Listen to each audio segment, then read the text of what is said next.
Hello.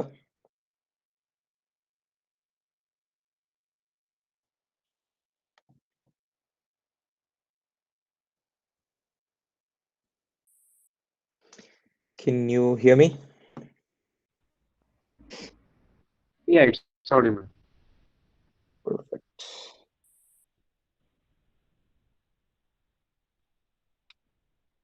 Let me know when you guys are ready. I'm ready when you are. We can start by 10 minutes more. We can wait for students. They are still joining, I guess. Sounds good.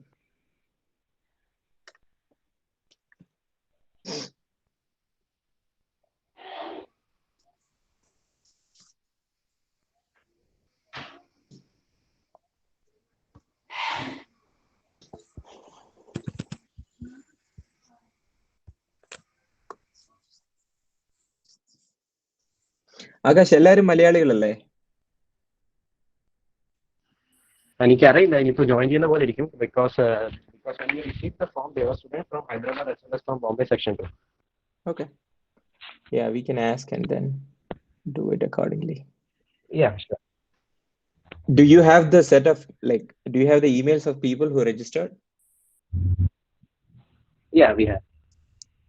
Ideally, if you send an email now saying that the session is starting, I don't know if you already did it. Then if you haven't done it, then if you send that email, people might remember. Otherwise, people might forget. It's a Saturday anyways. No, actually, I have sent the email before 10 minutes. Before Okay. 10 minutes, I had just sent them a reminder mail that we are almost ready to start it. Perfect.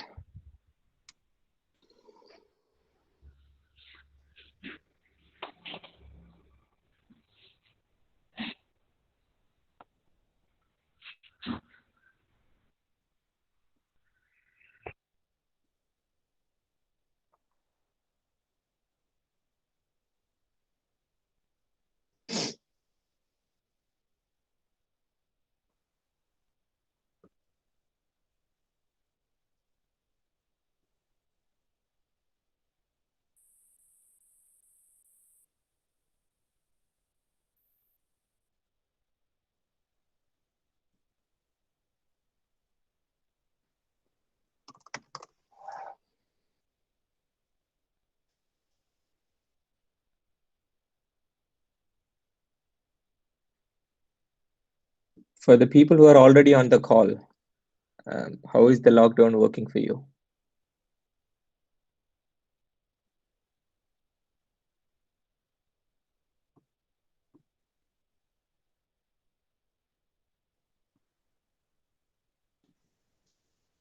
You guys can unmute, right? എങ്ങനെയുണ്ട് lockdown?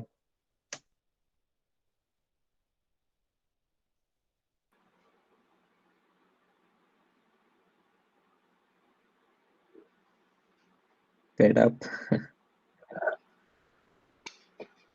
Yeah.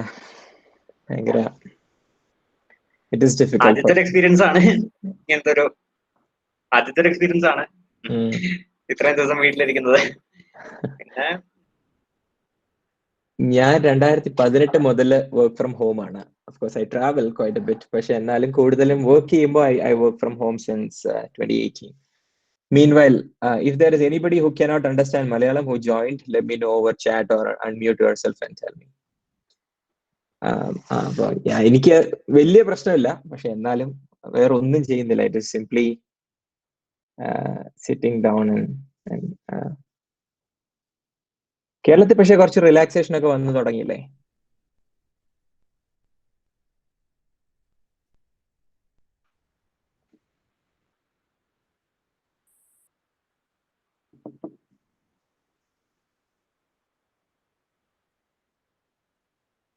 കുറച്ച് പേര് join ചെയ്യുന്നു, leave ചെയ്യുന്നു, വീണ്ടും join ചെയ്യുന്നു.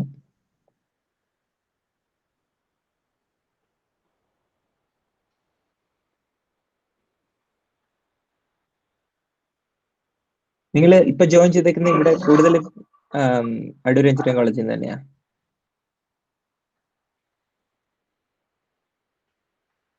നിങ്ങൾ ആരും മിണ്ടത്തില്ലേ? ഞാൻ മാത്രമേ മിണ്ടത്തുള്ളൂ. Nope. Okay, Devika, where are you from?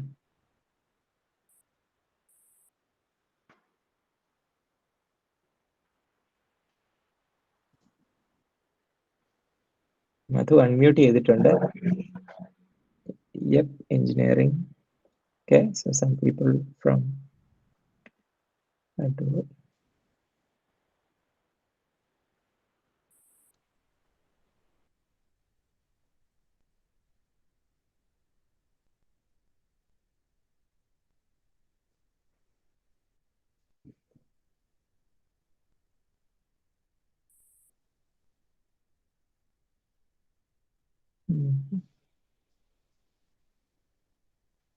Meanwhile ഈ ഇത് ആൾക്കാർ ജോയിൻ ചെയ്ത് നമ്മൾ സെറ്റ് ആവുന്നത് സമയം കൊണ്ട് നിങ്ങൾ ജസ്റ്റ് ഒന്ന് ആലോചിക്കുക. ഐ നോ ഒരു എന്താണ് ഫ്രം എ സ്റ്റുഡന്റ് ടു എന്തോ ഓണ്ടർപ്രിനർ അങ്ങനെയൊക്കെയാണ് ടോപ്പിക് നമ്മൾ എനിക്ക് തന്നിരിക്കുന്നത്. And I'm happy to speak about it. പക്ഷേ if like I don't want to speak for 1 hour, right? Good evening sir. Sir വേണ്ട, ജസ്റ്റ് കോൾ മീ അർജുൻ. കേരളത്തിൽ നിന്നാണ്, അർജുൻ ചേട്ടാ എന്ന് വിളിക്കാം. But no sirs. അത്രയൊന്നും പ്രായമായിട്ടില്ല എനിക്ക് എന്നാണ് എൻ്റെ വിശ്വാസം. സോ ഞാനിങ്ങനെ 1 മണിക്കൂർ മൊണലോഗായിട്ട് പറഞ്ഞുകൊണ്ടിരിക്കുന്ന ഇൽ ബി സൂപ്പർ ബോറിംഗ്. ആൻഡ് നമുക്ക് ചാറ്റ് ഉണ്ട് and I can read it all the time. Hi Sajin. അപ്പോ I would like you guys to tell me what I should talk about, right? ഞാൻ ആദ്യം initially I will probably talk very quickly. ഒരു 10 minute അല്ലെ 12 മിനിറ്റില് I can tell that ഒരു overarching story പറയാം. But you guys should tell me what you need to know, right? I can talk about a bunch of things like general ആയിട്ടുള്ള early career development ആയിട്ട് ബന്ധപ്പെട്ട like career profiling അല്ലെങ്കിൽ networking അല്ലെങ്കിൽ time management, അതുപോലത്തെ generic ടോപ്പിക്സിനെ കുറിച്ച് എനിക്ക് സംസാരിക്കാം. അല്ലെങ്കിൽ കുറച്ചുകൂടെ സ്പെസിഫിക് ആയിട്ട് സ്റ്റാർട്ടപ്സ്, ഓൺടർപ്രീനിയർഷിപ്പ് അങ്ങനത്തെ കാര്യങ്ങളെ കുറിച്ച് സംസാരിക്കാം. Or I can talk about things like early കരിയറിൽ എങ്ങനെ ഇത് ചെയ്യണം, interviews, hiring, job market, higher studies, അതുപോലത്തെ കാര്യങ്ങളെ കുറിച്ചൊക്കെ കുറച്ചൊക്കെ സംസാരിക്കാം. എല്ലാത്തിനെ കുറിച്ചും അറിയില്ല ഒബിയസ്ലി. ഹയർ സ്റ്റഡീസ് എന്ന് പറയുമ്പോൾ I have limited purview. I don't know everything about everything obviously. Nikhil, you want this to be in English or in Malayalam, or are you from outside Kerala? We are very flexible. We can do English, Malayalam, English only. Okay, sure. There might be a couple of switches to Malayalam just in case, because a lot of people will be Malus, but yeah, I'll keep 95% into English. Thanks for telling us. Yeah, so yeah, you guys should tell me the topic that you want me to talk about, right? That's one. The other thing is, in my story, when I talk about it, you guys should tell me where I should double click, right? Where should I go deeper? Which aspect do you want to hear more? Is it about the failures that we went through, or is it about the team building? Is it about acquisition of the company, or is it about I starting my second company? So there are several aspects to it. You just need to tell me, hey, double click Arjun on that particular point for me, please, and I'll be able to go deeper. Does that make sense? Just some emojis. You guys might be using all those emojis on WhatsApp, Instagram, and all those places, right? Just put some emojis into the chat. Yes, thumbs up, thumbs down. Okay, thanks, Devika.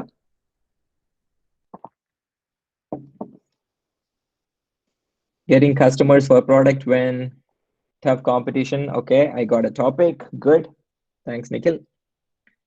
Competitors. Yes, Nikhil, I got it.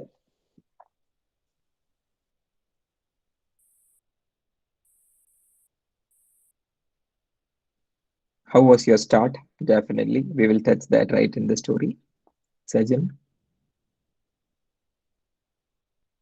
Keep them coming. Okay, actually. Turn on the office room light. Okay, the office room is on.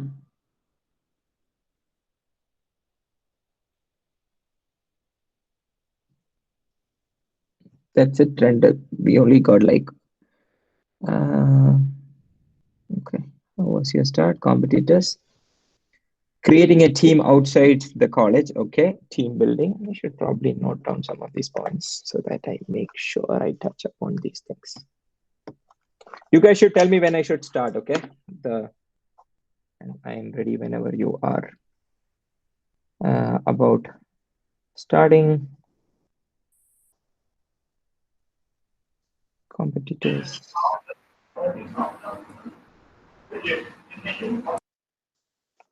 Creating a team.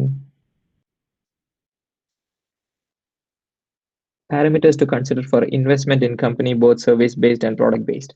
Nikhil, is it like parameters when you invest or you want others to invest? Anandu, exposure in college, sure. That's a big piece of who I am, so definitely, okay. I invest, keep it generic. Okay, when you invest, you want to look at what to, I'll keep it generic, what to look for in investment, whether you are investing when they are investing. Investments in general, okay. What was your inspiration towards a startup? Yeah, so that goes back to somebody asked about starting. Yes, I will talk about starting, inspiration, all of that. Okay. Sustainability. Okay, Nikhil is killing it. Keep them coming, Nikhil. Sustainability. Okay. IEEE journey. Anandu. Okay.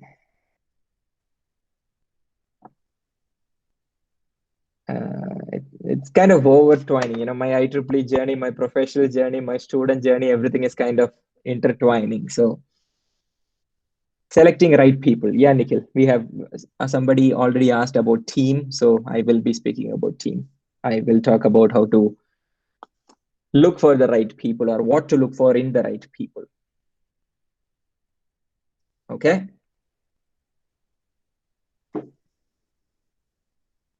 Ask for other things too, right? Like actionable insights too. I can talk about generic stuffs, and some of these things I will try to keep it as actionable as possible, but try to ask more tactical questions. There is absolutely no wrong questions here, right? You might be thinking a question that another 4 people have, but they are also thinking like, shit, is this a bad question, right? So don't worry about it. When I was your age, I was asking stupid questions, and that's the best way to learn.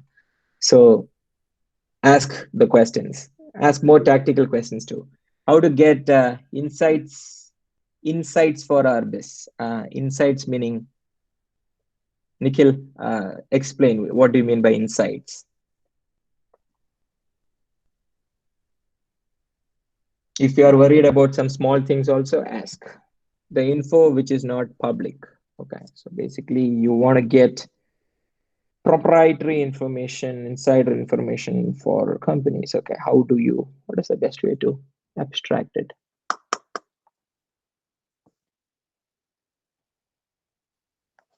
I'll try to get to it. Okay. Mathu, managing difficult situations. Okay, difficult situation. There are multiple kinds of different situations. Right? There is the COVID situation, which is external. Then there is personal situation. There are health situations. We will talk about it a little bit.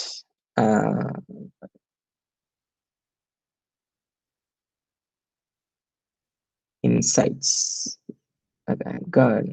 Thanks, Srinivasan. Government future action. Okay. Oh, okay. I see what you're saying, Nikhil. So fundamentally you are thinking about how can I get insights into future actions by government or other people so that you can drive your company accordingly. Understood. Basically, in other words, you can say, how do you read trends and insights and other insider information so that got you. Okay. It's 9:40. Should we start or should we wait? I am open.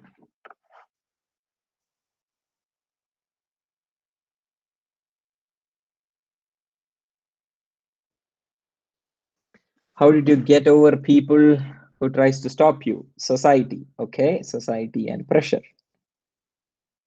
Okay. Those are very, very interesting things, especially in our Indian. Nikhil is like, yes, we should start now. Akash, what do you think? Should we start?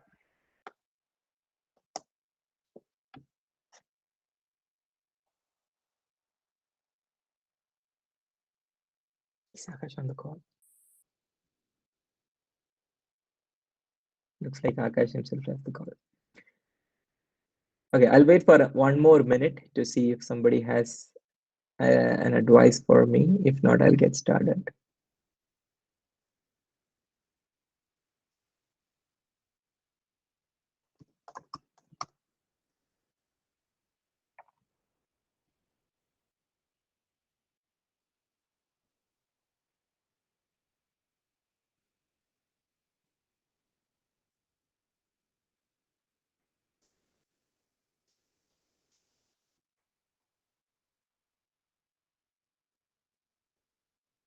All right, so the session is getting recorded. So for people who are joining late, let them join. And for people who are dropping out, I hope the dropping out does not happen a lot. What is it? What is me? CEO. Okay. All right, guys. So guys and girls, let me get started.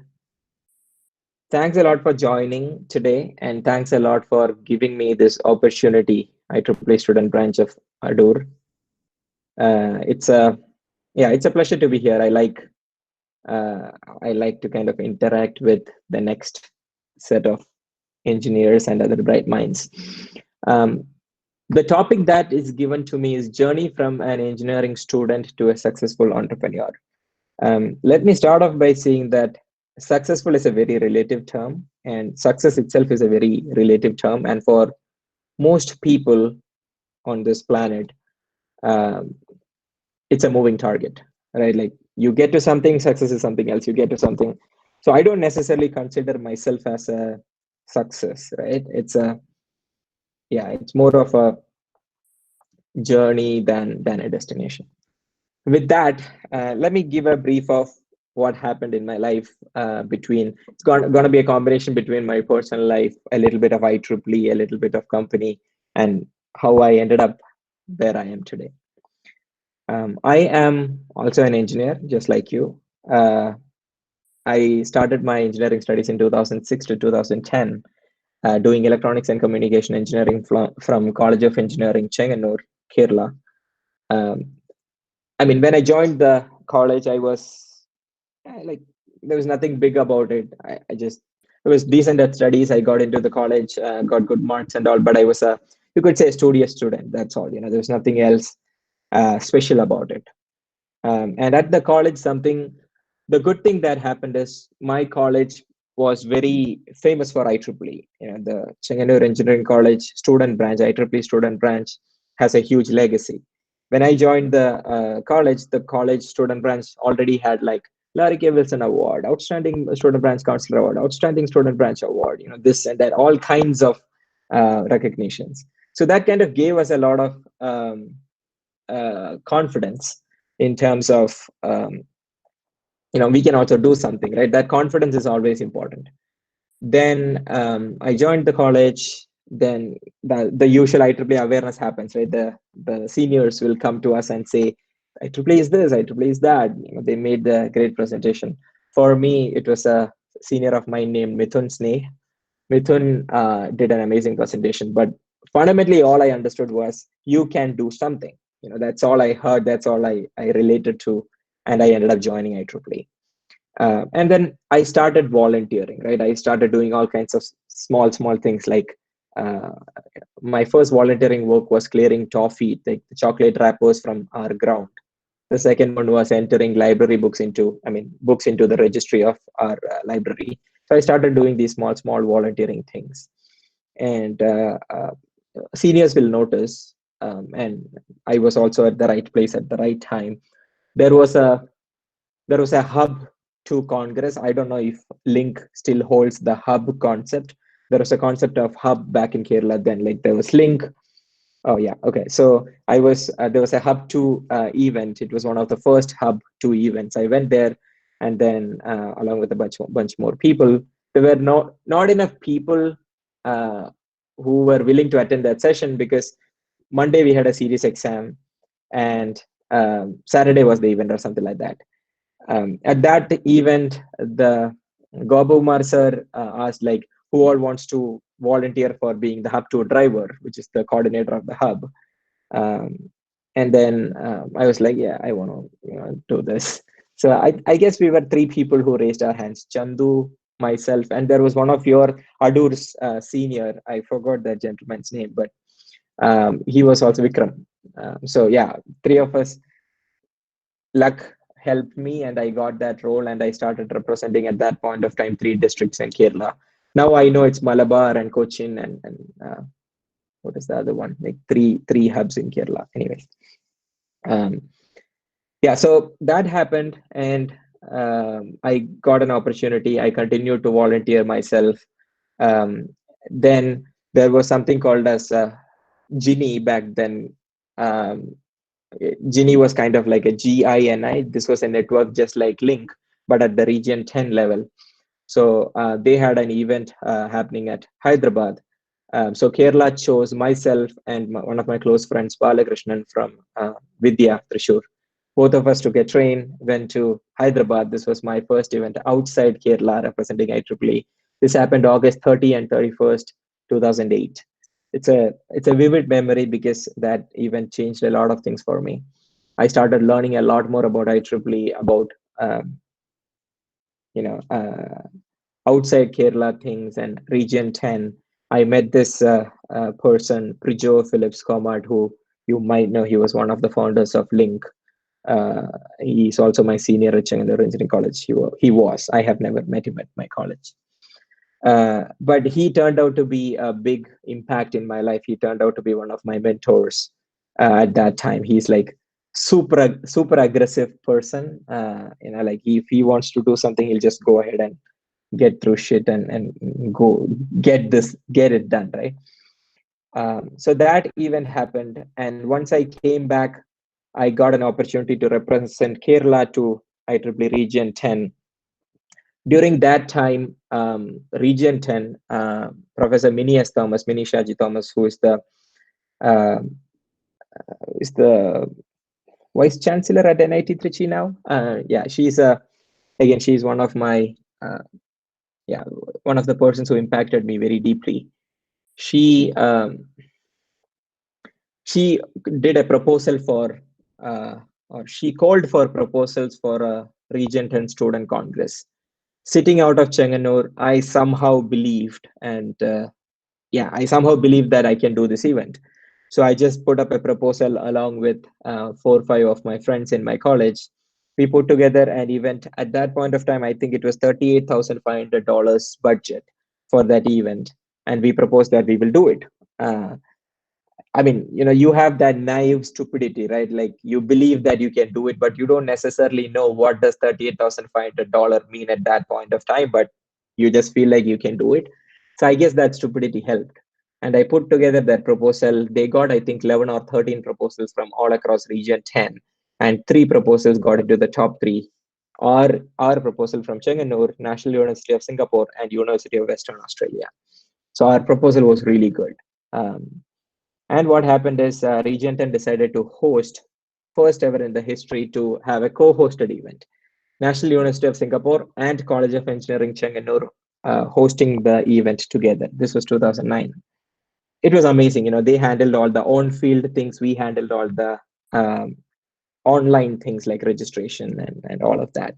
So it was very, very interesting. We hosted that event. It was very successful, 160 global participants, and I was one of the chair persons of the event. And from Singapore, we had Ramesh, who was the chairman of the event too. So that event turned out to be really good. And following that, Minnie ma'am gave me an opportunity to represent India, Sri Lanka, Bangladesh, and Pakistan to IEEE Region 10. This was in my pre-final year.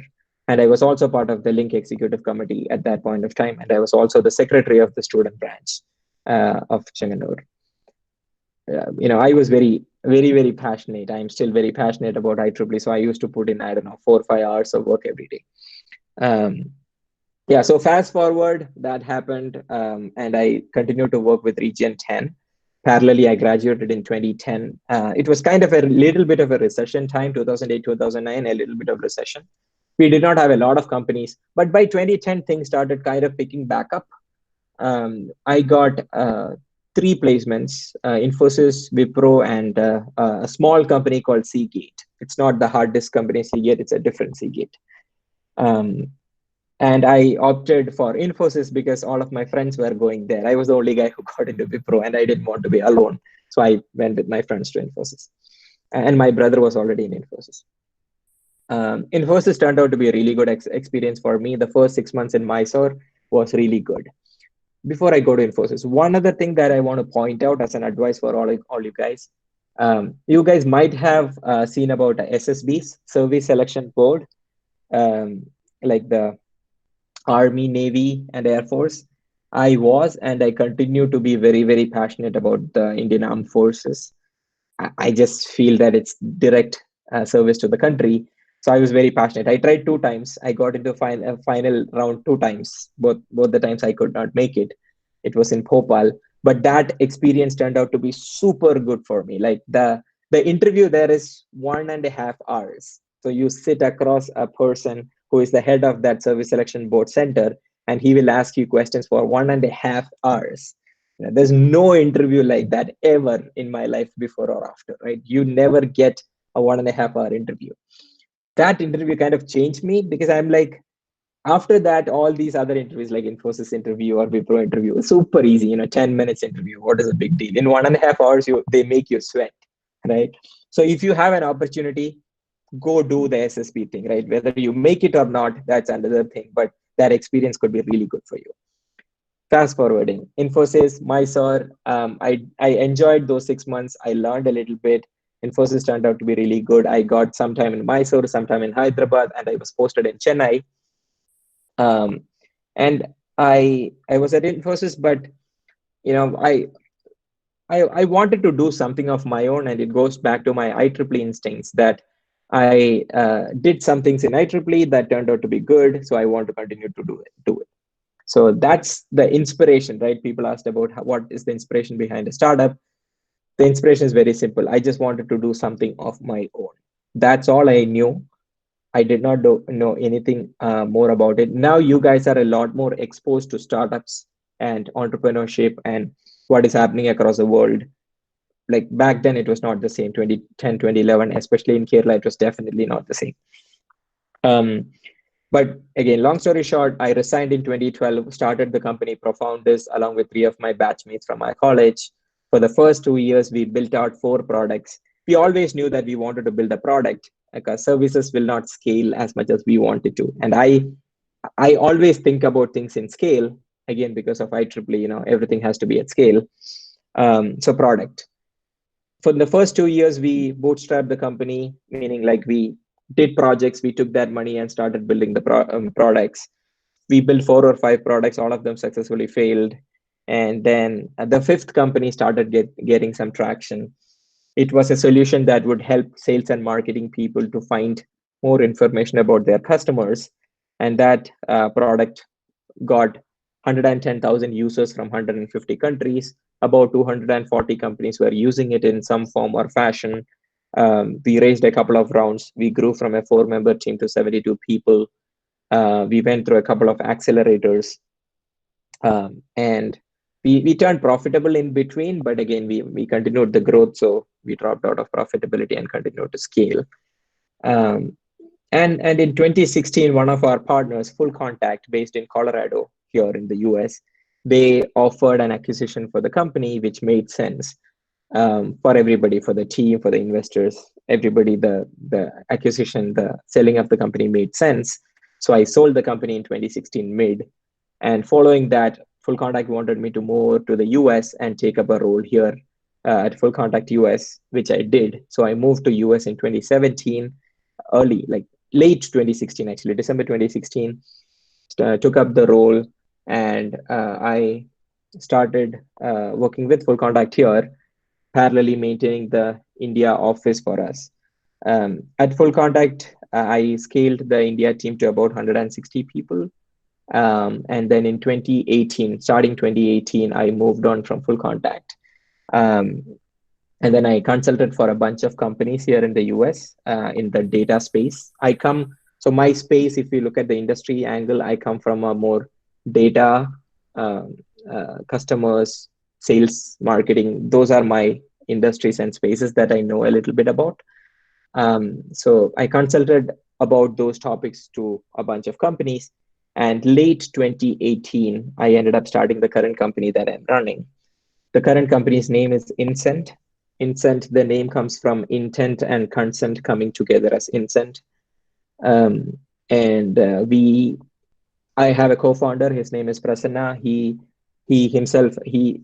met each other during our IEEE activities. I met him first in my Hyderabad event, like the event that I mentioned. After that, we met in our 2009 event in Singapore that I mentioned. and we have been friends ever since. He is also a second-time founder. He is my CTO co-founder, and I am the co-founder CEO of Vincent. We are, I think, a 14-member team now, 14-member team now. We are spread out. We have people in US, people in Canada, Singapore, and India. We have an office in Chennai. The rest of the folks are kind of remote. Yeah, we have early customers, and the product is in a really good shape, but still in the early stages. We have investors. Some really good people have invested in, like former VP of Adobe, Techstars. Like, yeah, we have a set of really good investors in our company. And you know, it's kind of repeating the same journey from last time, going from zero to trying to build it out. But this time, hopefully, I want to build it much bigger than I did in the first time. First time was a very small exit, though that exit turned out to be the first ever exit in the history of Kerala. Like in Kerala, there has never been a product acquisition ever in the history. Ours was the first, which is surprising, but good. Though it turned out to be all of that, you know, milestone even.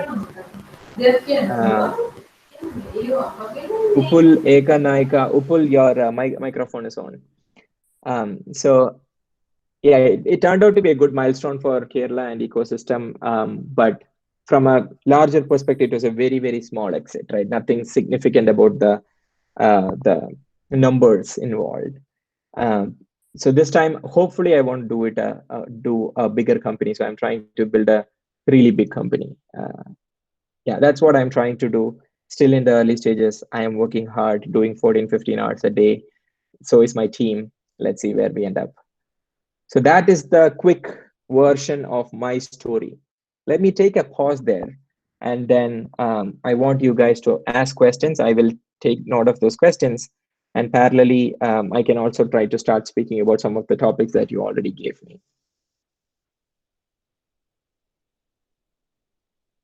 Any questions so far?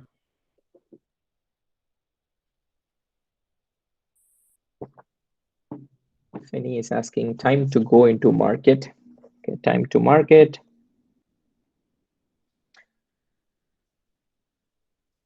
Fanny is asking if you have an idea, you just give it a try. What is it to be like to be the position? How company idea came to you? Okay, let me try to answer these, right? And keep the questions coming. If I don't answer it, it's just because I cannot focus on two things. Keep asking it and I'll answer.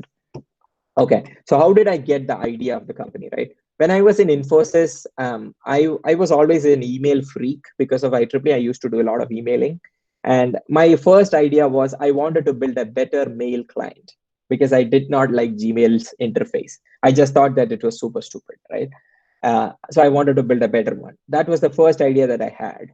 At that point of time, we did not build it because we were stupid to think that there is Thunderbird, there is Outlook, there is Apple Mail, all of these other mail clients that we will not be able to do it, right? And we did not do that idea. And that was actually a stupid decision because that idea had value. A lot more companies came after that and built amazing mail clients. Like Polymail is a mail client that I still use, really good client. There is another company called Mailbox that did not even release properly.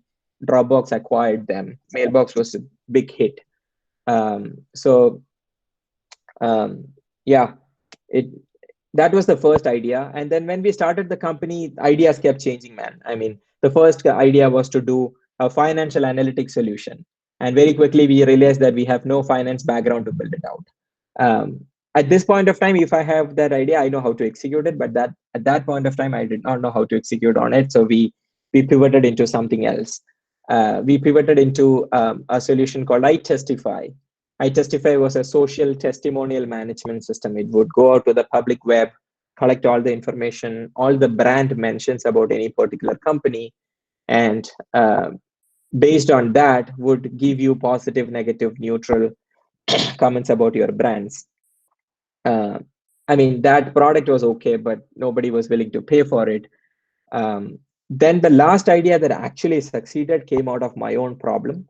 I was doing all the research and sales for my company. So when I was getting on a call, I don't know how many of you did it, but if you have never done it in the past, this is something that you should do. When you talk to a person, you should always look at who that person is. So ideally, before you coming on to this call, you should go to my LinkedIn, or you should have gone to my LinkedIn or to my Twitter, my Facebook, and see who this guy is, right? What has he ever done in his life? Right? What are his skills? What is their interest? And based on that, you will be able to connect better, right? If you know more about me, you can ask questions that resonate with me, and all of that. So when I was doing sales, I wanted to do it, and it was difficult to do it because I had to do everything manually. So I was like, manually doesn't make sense. We can build out a technology for doing this. And we solved that problem and we named it Vibe, like positive vibes, like Vibe was the name of the product. That is how we actually ended up building the successful product. The key to finding a problem is to notice. Right? It could be your problem, it could be your friend's problem, father's problem, mother's problem. So the best way to find a problem is to notice problems around you. If you find a problem that you can resonate with, that is the problem that you should solve. If somebody was asking, how do you get insider information, right? There is no right way to get insider information, actually. You cannot get insider information. What is our PM Narendra Modi gonna say in the next address of the nation? Who knows? What is Trump gonna say in US? Who knows? Right? So we cannot know any of those things. But what we can still know is, we can look at problems, we can notice problems, and you should be able to resonate with problems. If you're solving a problem, you should know more about the problem than everybody else. If you know about the problem really well, your solution will automatically be differentiated enough, because you would get into the details of the problem and solve that problem. So that is about how, don't think of idea, right? Thinking ideas is the best way to fail. If you get into a room and like, let me build an amazingly cool app, every chance that you are screwed, right? Don't think that. Like, you have to start from a problem, notice a problem, think about who has that problem, how do I solve that problem, and then get to the idea of solving that problem. Don't start with the idea. That is the single biggest mistake that every entrepreneur makes. I made it 3 times, right? So that's if you're taking away one thing from this, that is the thing that I want you to take away. Don't start with ideas, start with problems. Okay, I see questions keep coming. Let me quickly read. What is the attitude you think students and professionals should have before being an entrepreneur?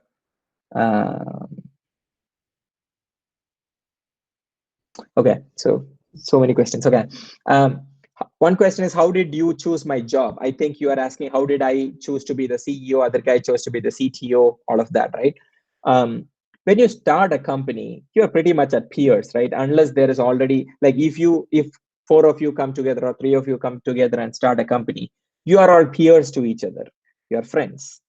You cannot really you cannot have a hierarchical structure there, right?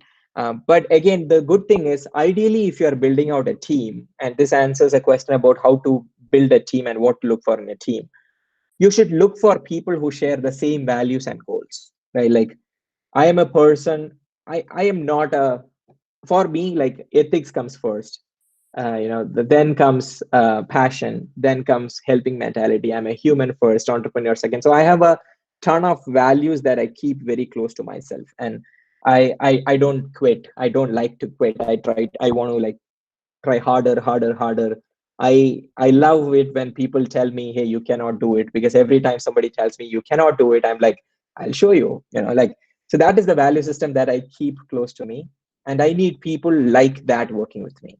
You cannot have a non-quitter and a quitter in the same team, right? That will not work. So one thing that you should look for is values when you look at a team member. The second thing that you should look for when you look at skills, don't hire people like you. Personally, I am a person who don't know how to code, right? I cannot write a piece of code. It is one of my, I would say maybe my only regret in my life. I did not learn coding because I was electronics. And when I went to Infosys, I was in SAP, never got an opportunity to learn. But that's wrong. I had opportunities to learn. I never did it, right? So regret. So when I start a company, I need to find a person who can code. right? Otherwise, both of us will simply write documents and PowerPoint presentations and look into each other's eyes. No use. So find people who have complementary skills. Once you find complementary skills, then it becomes apparent, easy, that who takes what. So in our case, I was good at presentations. I could speak. I could present thanks to IEEE. At that point of time, I had probably already done, like, I don't know, 100 stages in my life. So I knew how to present. CEO is the person who is the face of the company to the outside world. Not so much inside, but outside, definitely CEO is the face. So you need to be good at communication, articulation. So I ended up taking CEO. Anoop Thomas Matthew, my co-founder, he was a really good technologist, right? So he took up the CTO role. So that's, how you kind of define which roles who takes.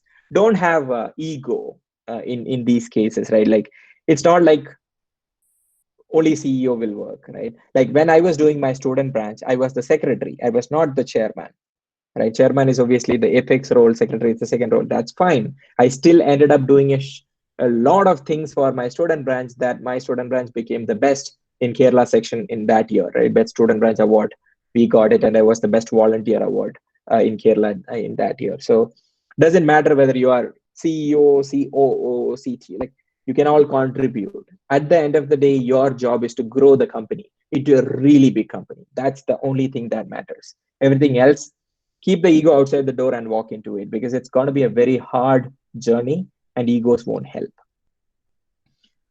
Okay. How did you select? What is the attitude which you think students and professionals should have before being an entrepreneur? Yeah, attitude is, see, entrepreneurship is not a holy grail, right? I am not one of those people who says, hey, everybody should start, right? I don't think so. Everybody should not start. I'd say the biggest thing that I've observed is you should be able to feel comfortable with uncertainty. Like when you wake up in the morning, like when I go to bed, I really don't know what's going to happen the next day, right? My product can break, crack, anything could happen. Like COVID just hit out of nowhere. In 2 weeks, everything changed for all the companies in the world. I don't know if you are following the news, and probably a lot of you are. How many companies are laying off, especially in US? Oh my God, the number of people who have lost jobs, huge. 26 million Americans filed for unemployment since COVID. Like I think after March 15th, in the past 1 month or 5 weeks or something like that, 26 million people. I think the working class of US is 140 million people. Now think about it. Out of 140 million people, 26 million lost jobs in 5 weeks. And when they said they lost jobs, in most of the cases, they lost jobs from a company run by somebody like me or like somebody else, right? So imagine how difficult that is. That kind of uncertainty, you should be able to live through that uncertainty with a smile and say, that's what happens, right? Tomorrow when I wake up, maybe the company does not exist anymore. Who knows, right? Like, if you are comfortable with that, I think that is the first thing that you should look into yourself, right? Am I that guy, right? Or I want security in my life. If you want security, absolutely not a problem. Go join another company. You can still be part of a startup as a team member, not as a founder. That is totally fine. The second thing that I would look for if you are starting a company is, are you willing to put 5 years of your life away? After 5 years, maybe you will end up failing. Not maybe, highest chance that you will end up failing. 90% probability that you are failing. You is wrong. The company will fail. 90% of the chance the company will fail. 5 years, you put 16 hours every day and the shit failed. Are you okay with it? Right? If you are okay with it, then maybe you have that entrepreneurship thing. You would still end up learning a lot of things in those 5 years or 2 years or 3 years, that you become a very valuable professional in your career. You will not fail. And I am saying that very positively. With my own experience, I know that if you have spent 24 to 36 months on a problem, really trying to solve that problem, you would end up being a super valuable professional, right? So you won't fail, but the company can fail, and you should be okay with it. I know several founders who have folded the company who are going in through kind of like a depression is an overkill. Depression is not the right word, but they are sad, right? They could go into depression. So it is hard. It is very, very, very hard. It is not putting t-shirts and casual flip-flops and shorts, and it's not as cool as they make it look like. You see all the white hairs that I have, most of it is contributed by the startups that I ran. So it is hard. That is the attitude that you should go with. How to leverage open source for getting products developed or done? Nikhil, I told you I'm not a techie, so I may not be the right person to answer this question. Don't start with the technology, right? Start with the problem, find the solution, and see what is the best way to build it out. For a startup, the biggest leverage is speed. How quickly can you get to market? There was another question about time to market. There is no right time, right? As quickly as possible, get to the market. If you have an idea, for people who are aspiring to be startups, go read this book called Lean Startup, Lean, lean meaning like lean startup. You get free. Just search in Google. It's written by Eric Rice. It's a methodology of how to do a startup. It's amazing. Pretty much 99% of the companies, I think, follow Lean Startup methodology. And Lean Startup methodology is all about create a very small version of the product, put it out there, take the feedback, iterate. It's a circular model. That is what you should follow. Once you have an idea, you should do the validation first. You should talk to potential customers, see if it is an actual problem statement. If it is a problem statement, come back and start building it out. You should be able to build out the MVP in 4 to 8 weeks. Anything more than that, you are losing out on time. You have to put the first version out there in 4 to 8 weeks, and that product, that version will be shitty. It won't work. It will have bugs. It will work at some level, but you know what I'm saying. There's a saying by the co-founder of LinkedIn, Reid Hoffman. He says, if you are not embarrassed with the first version of the product that you shipped late, right? So the answer to time to market, as early as possible. You should be ashamed about not ashamed. You should feel embarrassed about the first version because sometimes it won't work. Sometimes there'll be bugs, but that's okay. If the problem that you are solving is really good, people will still use it. I remember using this product called Mailbox, the mail client that I was talking about. It had so many bugs. It would randomly quit once in a while, right? Like it would just exit, just like that. But the features that it had was so good that I continued to use it despite the errors and bugs, right? That is when you know you have an actual product, right? So yeah, that is about time to market. If you guys want me to explain, right, I can explain as much as you want. I don't want to bore you. That's why I'm moving on fast and I'm trying to get to as many questions as possible. Yeah, so Nikhil, when you focus on the technology, when you want to solve it, use open source, as much as possible because you can move faster to the market. But don't think about, I want to use this open source, so let me build this out. Don't do it. Don't start from technology. Don't start from coding. Everything starts from a problem. Everything starts from the customer. Everything starts from the solution. If open source is the way to get there, sure. About starting, yeah, competitors. People were asking about competitors.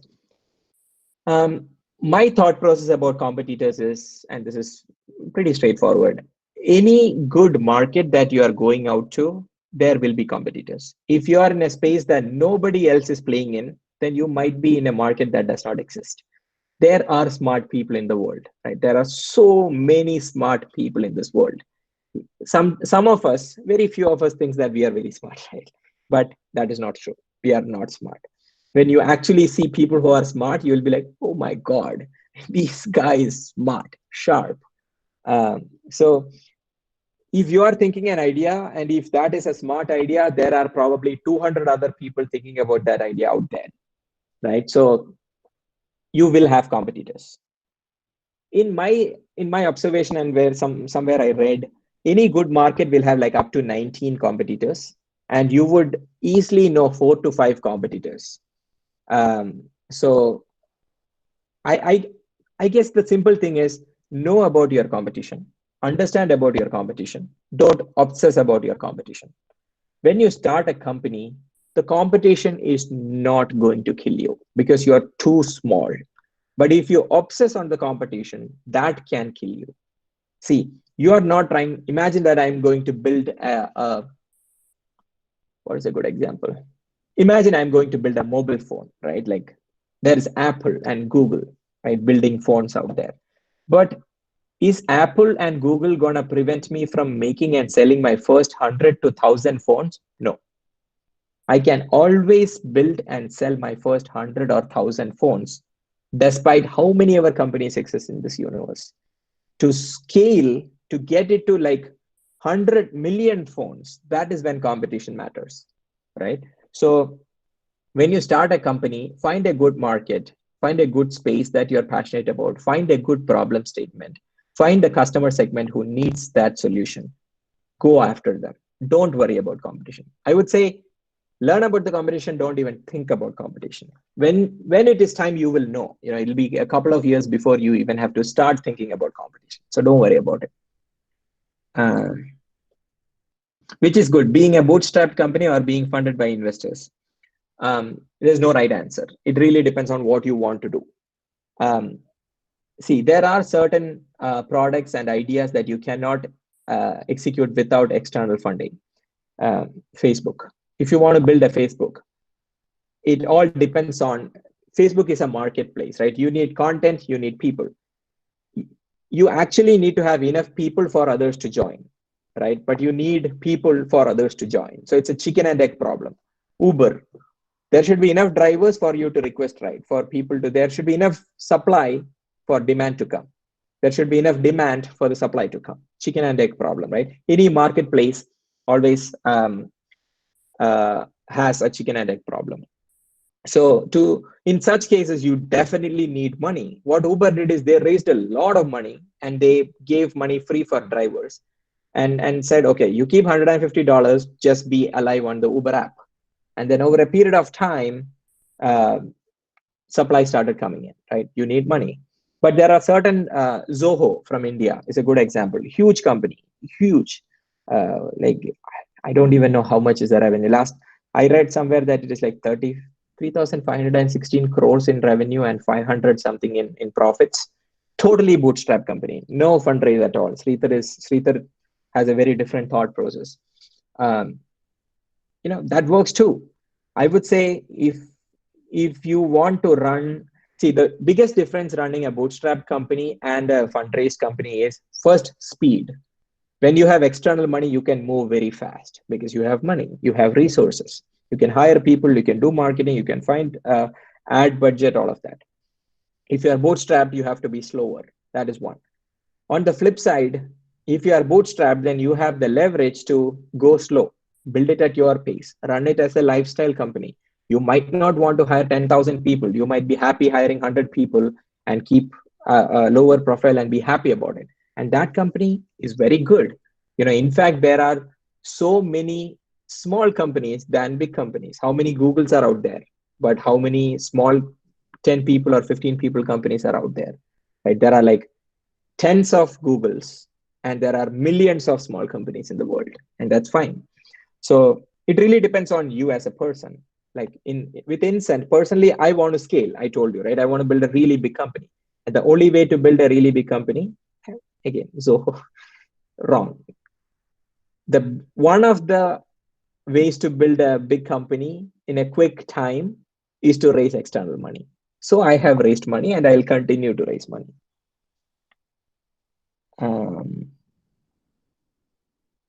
Any situation where IEEE was a lifesaver in your daily entrepreneur life?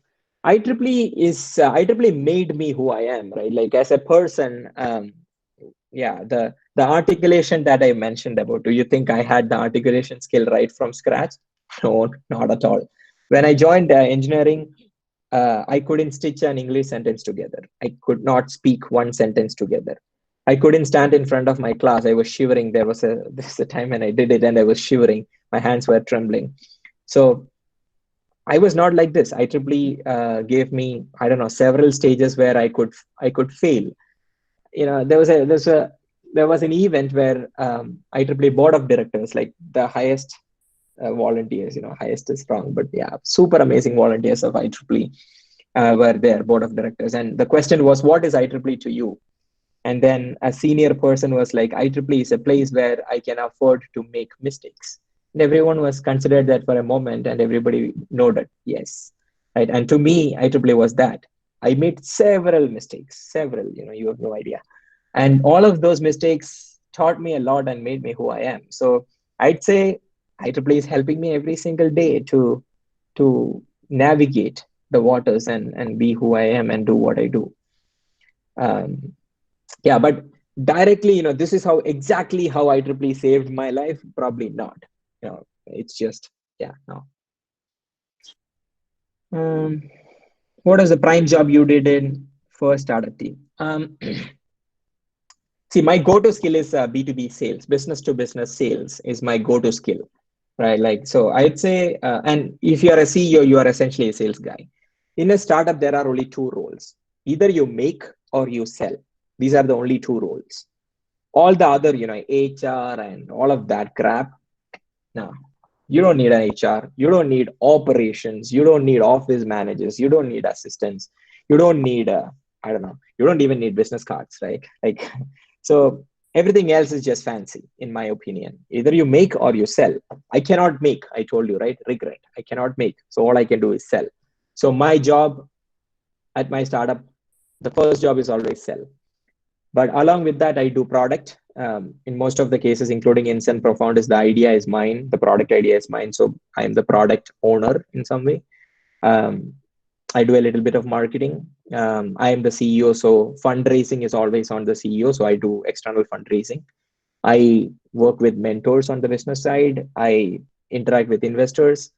I do admin works like, legal, all of that I do. I do agreements for the company. I sign agreements for the company. Yeah, I represent the company. I face company. I attend conferences. I speak at conferences, sometimes on behalf of the company, sometimes not. Yeah, like I wear so many hats, but my go-to hat is sales. If I do everything else and don't do sales, the company is screwed.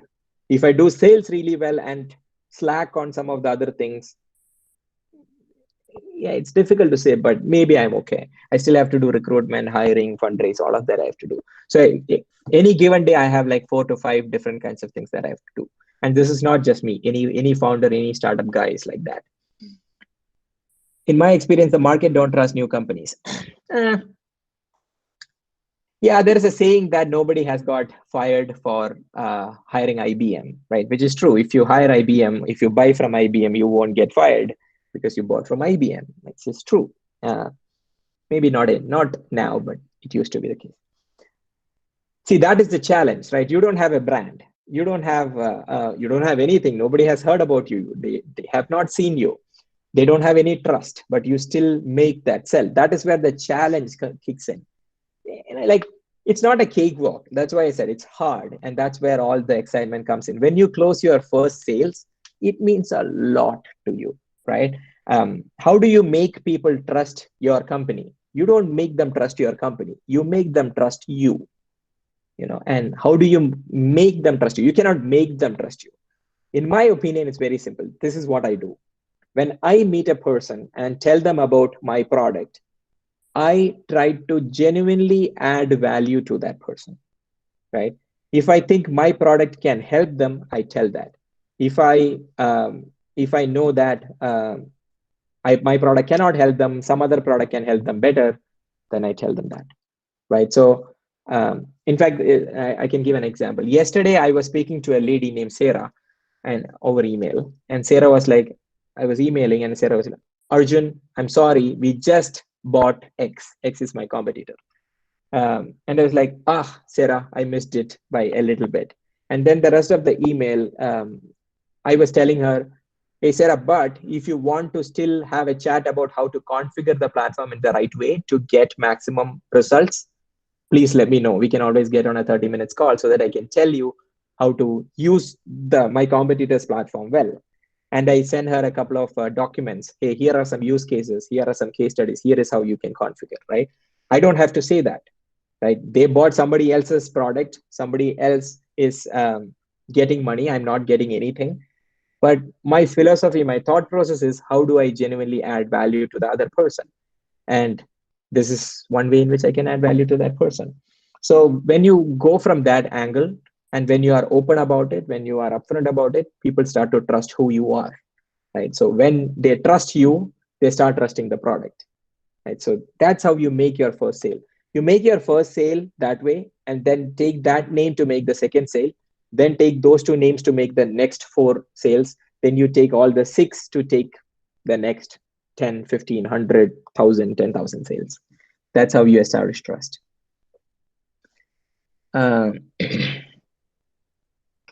What is your opinion about focusing more on emotional marketing in startup sales? I don't know what is emotional marketing. If you are talking about playing to the emotions of the people, that's exactly what you should do. That's what always happens. Every decision on this planet is an emotional decision. Humans cannot take logical decisions. We just claim that we are making logical decisions, but we are not. We make emotional decisions, and this is proven, right? It's not my theory. We make emotional decisions, and we overlay logic on top of that in our head to tell ourselves that we made a logical decision. So fundamentally, buying, selling, all of that is emotional, and you should talk to emotions. When you, what is a good example? When you think about Coca-Cola, Coke, right? Like what is it that you think first? Like what comes to your mind? When you think about Nike, what comes first into your mind? Right? Nike is selling a commodity. They are selling shoes. Right? What is the big deal? Everyone wears shoes. Everyone can make a shoe. No big deal. But when you think about Nike, you think about things like an athlete, a fast runner, a basketball player. Like the tagline, just do it. Like, how is a shoe company? It's like, for Mallus here who have watched this movie, Vandanam, Gatha Jams, wherever you are, I am there, right? Like how Nike, just do it. But then what Nike is playing to is the emotional element of Nike will enable you to just do it. And Nike respects all the athletes. So that is the way they are doing the marketing, right? So yes, I don't think there is something called emotional marketing, but everything is about playing to the emotions of the person, the psychology of the person.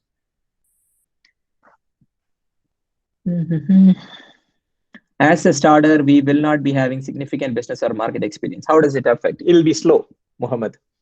When you start, it'll be slow. When I started my first company, Profoundus, when I was trying to raise my round, right? Round meaning external investment. I had 65 meetings where I got no's.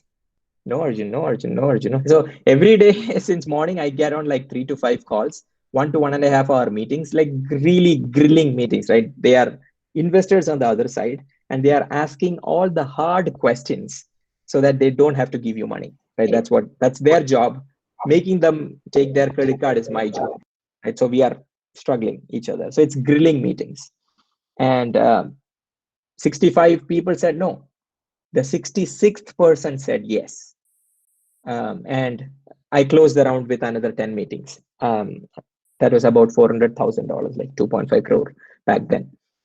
But anyway, so it is difficult, right? Second time when I started the company, I incorporated the company. I raised my round. I did not have a deck. I did not have a financial projection. People kind of came to me and gave me money. Right? It became easy because there is pedigree. When I did my first company, the company exited well, investors made a lot of money, everything went well. So people are now, okay, this guy knows what he's doing. Whether I know it or not, that's a different thing. But they believe, the perception is, I know what I'm doing. So they are happy to put more money. So Mohammed, the answer is simple is, when you start, it's going to be difficult. So when you talk to 10 people, initially you will probably close 1. Or maybe when you speak to 20 people, you will close 1. But as time progresses, when you speak to 20, your close rate goes to 2, 3, 4, like that, right? Even at your best, you will still be closing at, I don't know, 5%, 10% or something like that. So you will continue to get no's all the time. Across your life, you will hear a lot more no's than yeses. And That is just the way it is. Yeah, if Mohammed, if I did not answer properly, let me know. There'll be tight competition for market profit and everything. How do you manage those at the same time keeping value ethics? Mathu, like I said, don't worry about competition. Just obsess on your product, obsess on your customers, talk to your customers every single day, ask what they want, solve the problems. That's about it. Like, don't worry about competition, right? Like, values, ethics, and professionalism, these are not up for debate, right? Is it? Think to yourself, right? Is your ethics up for debate? If somebody else did a shitty thing, are you going to compete them by doing another shitty thing? No, you don't do it, because you are who you are, right? You don't do shitty things because somebody else is doing it. So those are non-negotiable things. Your ethics, your professionalism, the way you do your things, the way you carry yourself, those are non-negotiable things. So don't let your competition or others decide who you are and what you do. You decide what you do, right? And sometimes things will work, sometimes things won't, but that does not mean that you change who you are, right? So don't go into that route. Hey guys, how are we doing with time? I just want to be mindful about time. I know it's late night time for you.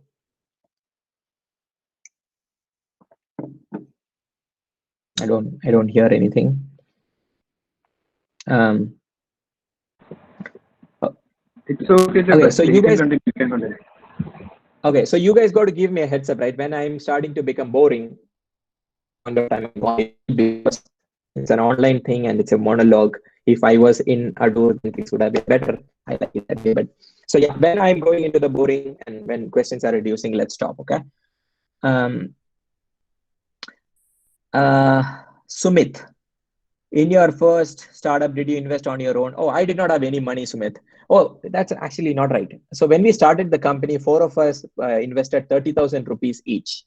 So 30,000 from my side, 30,000, like 4 people put 30,000 each when we started the company. 1,20,000 rupees was the capital that we invested to the company. The idea was to put 60,000 first, but first put 30,000, then put another 30,000. That's all the investment that I put into the company when we started my first company.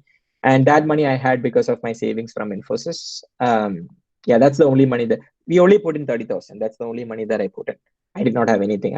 I hardly worked for 1 year before I was 23 when I started the company. How much would a 23-year-old have? And I come from a very middle class background. It's not like I can go and ask my father for give me 1 crore. It's not going to happen. So, when the transaction occurred, that is from a student to what was the major problem? Okay, transition from student to entrepreneur. What it mean? Everything changes, man. Like student to a professional itself, whether you are an entrepreneur or an employee at a company, things will change a lot, right? Like the biggest thing that would change is being a student, you have the leniency to make mistakes. Again, going back to the IEEE thing. If you make a few mistakes, it's okay. I've made enough. Like my entire college hated me. Especially my batch for a long time. In my first year, second year, my entire batch hated me in a big way. That was my problem because the way I spoke was very bad. Not that I was swearing, it's more like I was self-centric, arrogant in my speech. So but I had the leniency to make that mistake and not screw up my life, right? But if I did the same thing running my company, I wouldn't have a team. I built a 72-member team and a 160-member team. If I am an arrogant idiot, do you think people will work with me? No, they won't work with me, right? So being a student, you can make mistakes. So make all the mistakes now. It's okay. And then when you transition, your leniency to mistakes reduces. Your responsibility increases, right? You have people to answer to, you have team to answer to, when you get married, you have a family to respond to. So responsibility increases. Yeah, your window of the opportunity cost is increasing, right? Every single year. I was interviewing Chris Gopalakrishnan, co-founder of Infosys, yesterday, and he was saying they started the company at 25. He started, and for the first 8 years, Infosys did not go anywhere. For the first 8 years, it was like did not move, right? But the opportunity cost every year increases. What does that mean? When Chris graduated from IIT, right? Back during that time, they started Infosys 39 years ago. So you can imagine. Back during that time, even now, IIT is a big deal. Think about it that time. So all of their peers got their houses, cars, settled in their life. These guys are still doing their startup, not going anywhere. So if they had joined another company, the kind of money that they make, the quality of living that they have is very different. That is opportunity cost, right? There is a cost to the opportunity. So every year that you go down, your opportunity cost increases. Your risk appetite reduces. The ability for you to take a risk reduces. So the next 5 years of your life is the time that you really can afford to take a risk. For guys, like right after graduating, everybody will ask for jobs. And then after that, sometimes people will ask for higher studies, then jobs again. Then people will start asking for marriage. For girls, same thing. People will be like, when are you getting married? People, once you get married, they'll ask, what about the kids? And then when you have first kid, they'll ask, what about the second kid? And then this goes to the question about the society pressure a little bit. Don't care. People say what they say. Let them say. Don't care about these things. But fundamentally, the 5 years that you have in front of you, I'd say, guys, you may have maybe 6 years in front of you. Girls, you will probably have somewhere between 4 to 5 years of your life to take your risks. And it is not a one size fits for all. Some of you might have family responsibility, right? And you cannot simply start a company, because for the first 2 years, nothing is going to happen. You will not make any money in the first 2 years. So if you have financial things that you have to take care, starting up is not easy. I have a friend who graduated with me from Chenganur, whom I have huge respect for. Super smart guy, right? My batch was a bunch of amazingly talented people from Chenganur.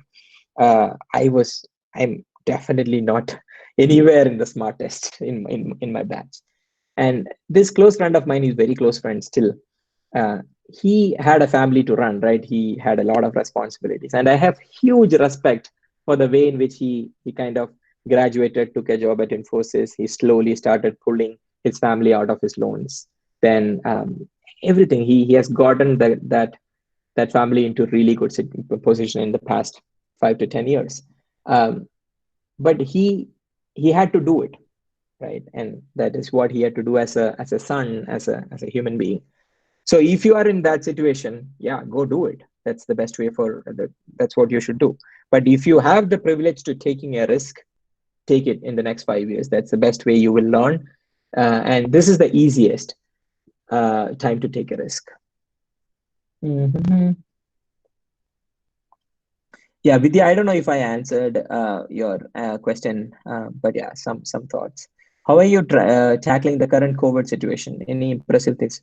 Oh man, Saran, there's nothing impressive about COVID, man. It's like, it's in a very, very bad shape. The current COVID situation, we are tackling in a simple way. What we are doing is, we did a little bit of a modeling out, as in what happens if the company does not grow at all for the next 18 months? What happens the company grows a little bit over the next 18 months? What happens if we let go of a few? We are forced to let go of a few people. What happens if the founders take a cut in terms of our salaries? So we did like 4 or 5 modeling out in an Excel sheet. And we as a company, we are very safe. We have enough and more money to run 18 months and more without any revenue coming into the company. So I'm continuing to be on the offensive. I try to, I closed a sale yesterday. I have closed 3 sales so far this month. I'm taking it light, taking all the precautions. My wife is a doctor. She has corona patients, so we have exposure. There is a chance that I will also get COVID. We will also get COVID. There is a chance, who knows, right? And you might be hearing how US is not doing great, which is also true. I am at peace. That's probably the first thing. I'm totally at peace, whether it is about business, whether it is about personal, whether it is about COVID, I'm at peace. Then I'm doing what has to be done. I know that things will slow down. I was supposed to raise a round in the month of April for my company. I pushed it out until things stabilize. And I have in my mind, I've written off 3 quarters, thinking that, these 3 quarters, nothing is going to happen because it is COVID. Those are some of my decision-making frameworks or thought processes now. Um, Sajid, what made you think to change from engineer to entrepreneur? I told you, what I told Sajid, it was just I wanted to do something of my own. That's about it. I know it's stupid, but that's all I had. It was not a really planned decision. I did not know what I was getting into. If I really knew what I was getting into, then I probably wouldn't have, because it is very hard. Right? But stupidity will help. Ignorance is a bliss in some cases, not always, but yeah. So for me, I was stupidly naive and naively confident that I can pull this off. And because of help from people, because of my team, because of luck, it turned out to be good. So there's no big, there's no big planning about changing from engineer to entrepreneur. And one other thing that I'd say is engineer is not a person who always fixes computers and bulbs and writes codes, right? It's not. To me, engineering is a perspective. And mind you, I took engineering very passionately. I really, really love engineering. I'm a hardcore fan of physics. I still, whenever I see something, I'm like, how does it work? So engineering is a perspective in my mind, right? An engineer is a person who looks at things in problems and solutions. Whenever we see something, we think about, how does that thing work? Oh, that is very interesting. How can I make that work in this fashion? If it is not working, why is it not working? Oh, the door is locked. How do I open the door? Everything we see problem solution. And what is the optimum way to get from problem to solution? Right? And an entrepreneur is exactly the same. An entrepreneur solves problems. So in my mind, you don't transition out of engineer to entrepreneur. You just bring your engineering perspective to be an entrepreneur. That's all.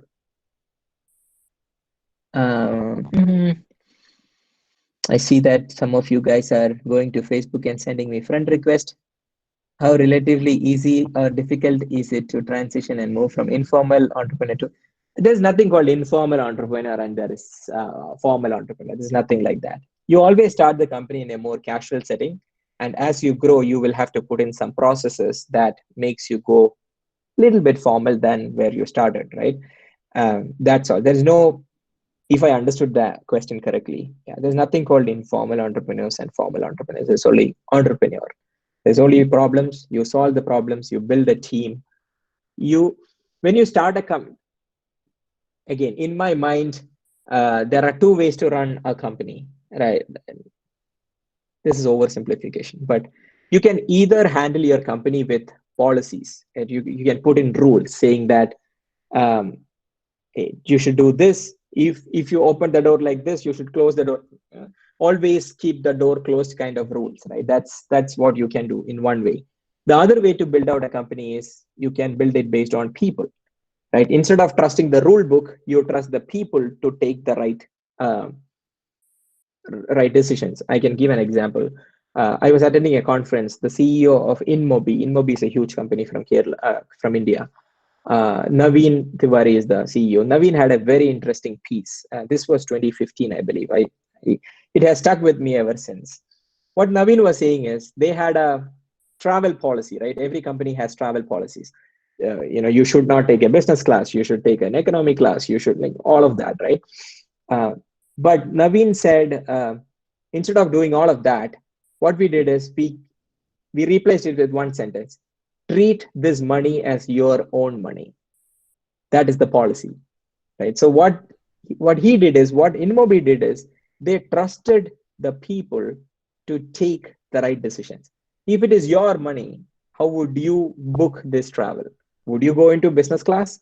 Likely not, right? Would you go and drink like 5 pegs? You probably won't, right? So those kinds of things. And what he did is he would pull the outliers out. There'll be a couple of people who would overspend. They'd pull the outliers out and then we'll tell them, hey, don't do this, right? So they framed policies not for exceptions, but for the mass. So my point is, I like doing the people way, especially in the early stages. Until at least when I get to 50 people, I would trust the people to take the right calls.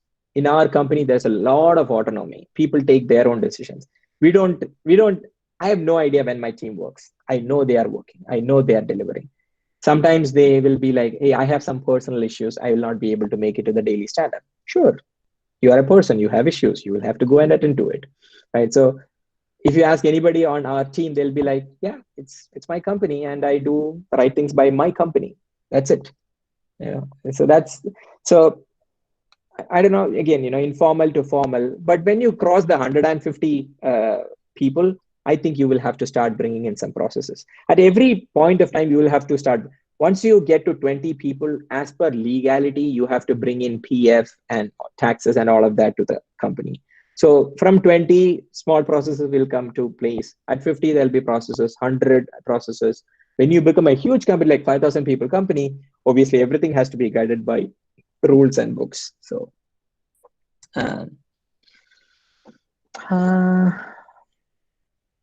as an IEEE, what was your motivation to start? Yeah, Jen, it's the same, man. I wanted to do something of my own. That's it. Like, there's nothing more there. What do you feel about leaving Infosys to your self-started company, getting relief from boss stress and free with your company, doing a job or being a boss? Okay. This is, I hear a lot of people saying this, right? I want to do a company because I want to be my own boss. That is not true. Technically, on paper, you are the boss, but are you the actual boss? No.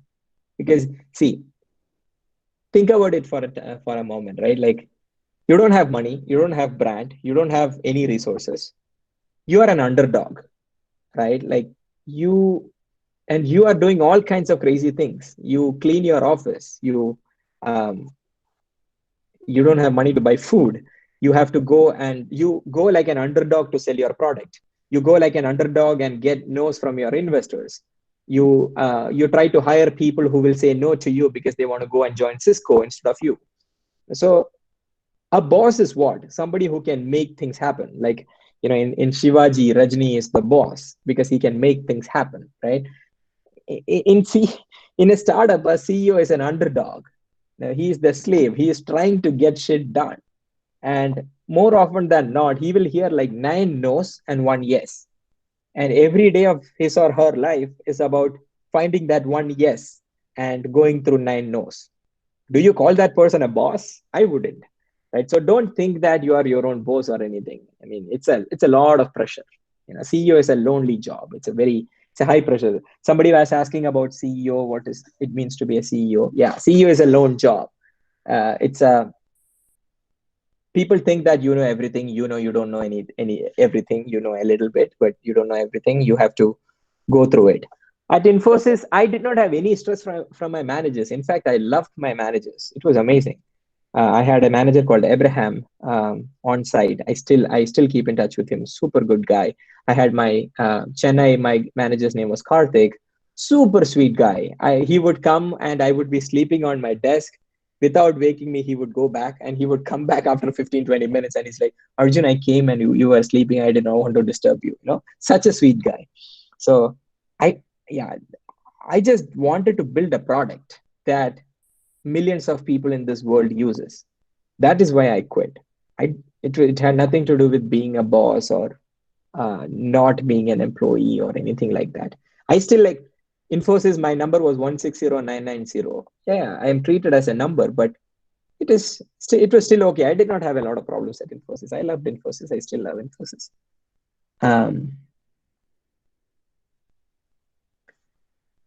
Okay, how do you decide price? Okay, yeah, Nikhil, you asked it a couple of times. So price of a product, pricing is one of the hardest problems in doing a startup. One way is to know like what is competitor, or look at examples that you can look for, right? Like if you are doing a mobile phone, then you look at how much is Oppo charging, how much is MI charging, how much is Apple charging. And then my phone is somewhere between Oppo and MI. So I charge between Oppo and MI. Okay, fair enough. The other thing is to look at partners. Like if you are building a customer intelligence solution, which are the other tools that the same buyers are using, and how much do they pay for all of those tools? I'm selling to the same customer, so I can pretty much sell at the same rate. It also depends a lot on the segment to which you sell, right? Like it largely depends on the segment that you sell. If you want to sell to enterprises, you cannot do 100 deals a month. You will do like one deal a month, but you have to do like $1 million deal when you are selling to Fortune 1000, the Microsofts and Googles of the world. But if you are selling to an SMB, like a small mom and pop shop, like a restaurant application or something like that, you cannot charge $1 million.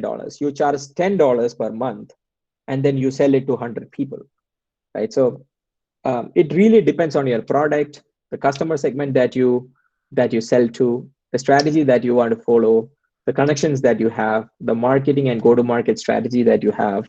But pricing is a very, very difficult thing, and there's no right answer. The easiest thing that I do is when I don't know the pricing of a product, I just put a beta. I'll just say pricing beta, which means I have no idea what is this pricing.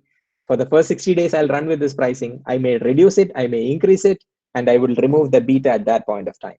That's what I do. But these days I have a little bit more sense of what the pricing should be, because I think I've done like, 7, 8 products so far. So I have a pretty good sense of how much to price. But again, it's still an ongoing experimentation even for us. Vidya, inspiration, nothing else. It's the same, doing something of my own. Kiran, sir, don't call sir, Arjun.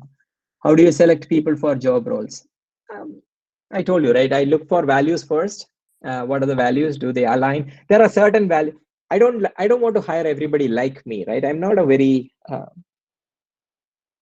I'm not a super aggressive guy. Maybe I am, maybe I'm not. I don't know.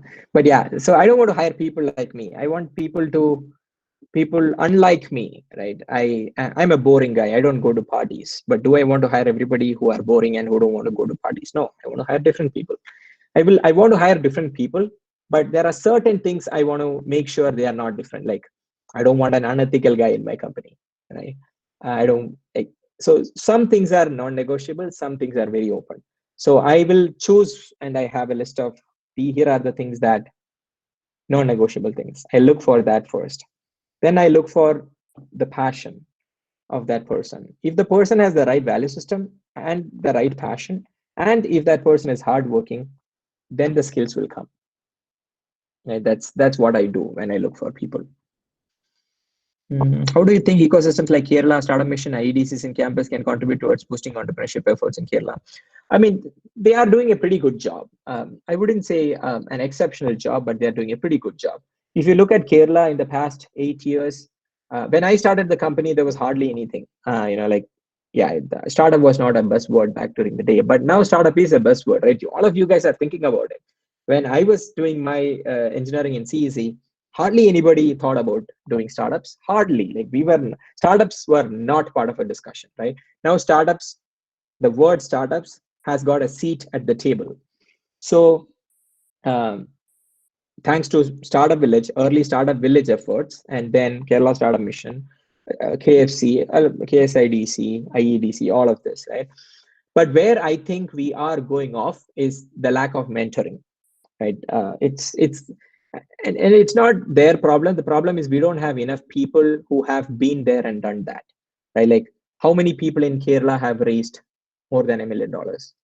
How many people in Kerala not services companies, right? There are enough services company. If you want to do services company, I think you have enough good mentors in Kerala. If you want to do product company, if you want to do a B2B SaaS company, be in Kerala and sell to US, doing all those kinds of things. There are not enough people who have we don't have critical mass of people who know what they have to do, right? So I think that's where we are lacking. We don't have the right mentors for our startups, and that is a big problem.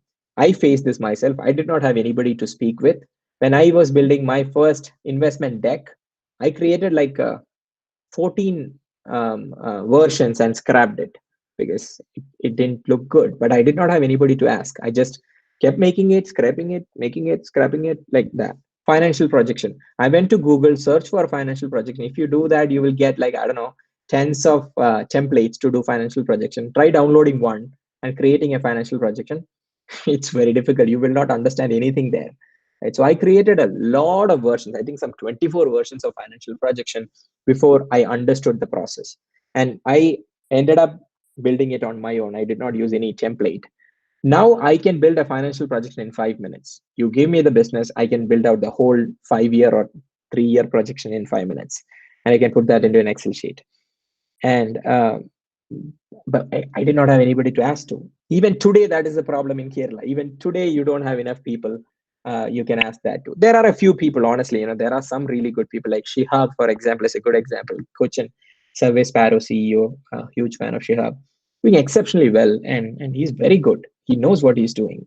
So there are a few names like that who are good, but by and large, we don't have enough mentors, and we have a lot of people who claim themselves to be mentors, and I hate. Like, if you have never done a startup, you should not advise other people. Simple as that, right? Like, you should have done it before you advise people. You should be there and done that before you do it. But there are so many people in Kerala who are like, not only in Kerala, in India in general, like, hey, I will advise you, give me 5% equity, and they themselves don't know how to do it, right? So I think that is where we are lacking, but overall, I think they are doing a good job. Okay, questions. Again, I want to take a rain check with time. Guys, I know we are going for some time. Should I stop? Somebody should tell me. I don't want to bore any of you.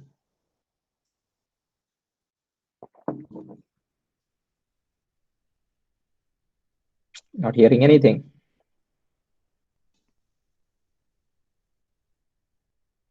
Please continue. Okay. Did one of you come to my company website? It's getting interesting. It's only getting interesting, Nikhil. Okay. Okay. Let's go on for some more time. Then I have to go. I can always come back, right? It's not like this is once and for all, and I will never do it again. How do you think gap between academics and industry requirements could be bridged? Yeah. Industry academia problem is a huge problem, and it's a problem that I have tried to solve when I was a student volunteer and even an IEEE volunteer. So we started something called as webinars. We called it Ginny webinars, and we made it a point that we will not have any academic guy doing that webinar. We will always bring industry people to do webinars. This was before webinar was cool, right? Like, this was 2012. And so I have done some things. And many of you are doing amazing things these days. How do you think gap between academics and industry requirements? See, first thing is to be aware about what is happening in the industry. So I would encourage all of you to go and read industry news. Subscribe to TechCrunch and Mashable and GigaOM and Quora and Medium. So read as much as possible. You have to start from your own, right? You have to be aware of the industry first. The second thing is, start doing work for free. Go do internships for free. Work really hard to understand what is happening in the industry. Like, I'm sure some of you are third years and final years. If I ask you, hey, you are going to join TCS, what do you know about the work inside TCS? I'm pretty sure many of you don't know enough, right? Or if I ask you, hey, you want to do MBA in HR, what do you actually know about the job of an HR? How many HRs have you actually spoken with? I know the answer is not high, right? So there is a long gap. You have to start bridging it. You have to start reading. You have to start following the industry news. You have to install some app. It could be a Google News Reader. It could be Feedly. It could be any number of apps that will help you to keep track of all of this news together. That's one. The other thing is, do free work. Go to internships as much as possible. Speak to people. Go on LinkedIn or find people's contacts and ask for coffees. Hello, Cheta, can I come to your office on Friday at 4 p.m. and have a coffee with you? I want to discuss some things. A lot of people will say yes. You have just never tried. If somebody reaches out to me and says, Arjun, can we meet over lunch on someday? Why not? I have lunches every day. Every day I have lunches with my team. If Anish is asking me for a lunch and Anish wants to meet me over lunch, why not? Do it. Like, if you are in Cochin, if you're like wherever you are, just find people who are near you. If they are in Cochin, you are in Adur, take a train, go to them on Saturday and ask for a lunch meeting on Saturday. They'll say yes. Right? So that's how you start bridging. It's always important that you do it on your own, right? And don't wait for others to do it for you, which is not going to happen. in India, honestly, despite the government, we grow, right? Like we don't wait for governments to give us a lot of things. We just grow on ourselves. And today, internet has made it so easy and a plain playing field for all of us that if you want to learn, it's out there. If you go to my Facebook or LinkedIn, I had a post about how I learn, and it's that's how I learn. So I've listed the steps in which I learn about a topic.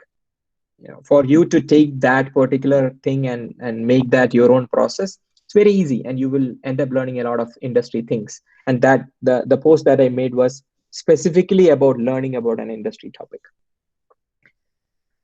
Okay, what are some of the mistakes you wished you could have avoided?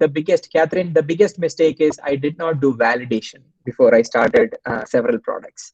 I thought about ideas and I ended up building ideas without validating if that idea had wings, without realizing if it had a customer segment to sell to, without realizing if people are willing to pay, right? So this, not only me, this is the number one mistakes across the world, right? So that is one biggest mistake.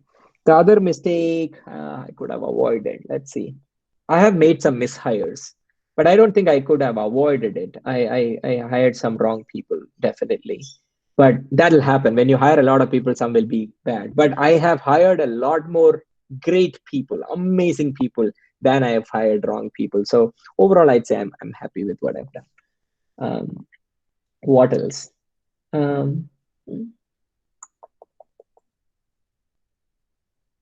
Yeah, I don't know what mistakes could have avoided. Several of the mistakes could not have avoided because those are the ways in which I have learned. Yeah, but let me keep thinking, Catherine. If more comes into my mind, I'll tell. But good question. What is the message you can give into students like us, inside of your life? Oh my God, huge question, Sajid. Inside of my life.